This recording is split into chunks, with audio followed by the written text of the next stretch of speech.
আসসালামু আলাইকুম। ভূমধ্য সাগরের একটি ভিডিও আপলোড করেছেন প্রফেসর নূর মোহাম্মদ।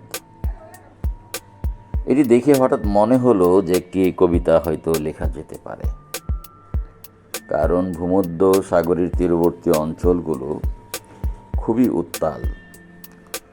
যাই হোক, কবিতাটির নাম ধ্বংস ডঙ্কা বাজে। পাঠ করে শোনাচ্ছি আমি, মোহাম্মদ শামসুজ্জামান আশরাফি। লোহিত সাগরের গর্জন শুনি, দেখেছি তার রূপ, জেনেছি কি হৃদয়ে তার জ্বলন নিত্য আক্ষেপ ধূপ। বুঝেছি কি তার মুখরে ধ্বংস, ভ্রুকুটির বিদ্রুপ।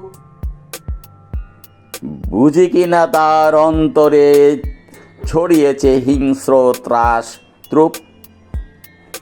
ভাঙবে যখন লুটবে ভূমধ্য জল, অশান্ত উত্তাল আফ্রিকা ইউরেশিয়া সহ বিশ্বালয় উচ্ছ্বাল।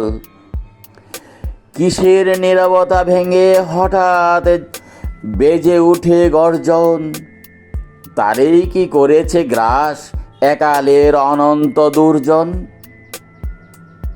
তারেও কি করেছে বধ হায়নার পশুত্বে নির্মম। আর কত খোয়ালে এ প্রাণ ছুতে পারবে পাষাণ দুর্গম।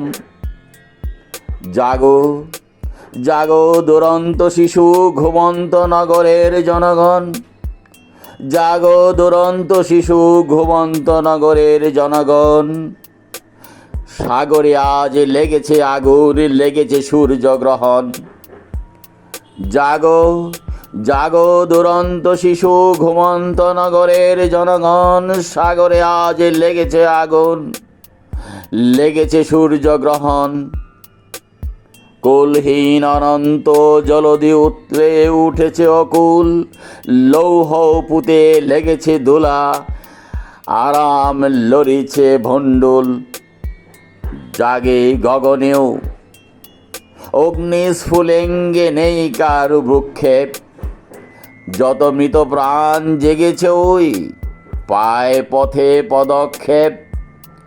উইচে দেখো কালদস্যু দল বেঁধে চিৎকারে ঈশান।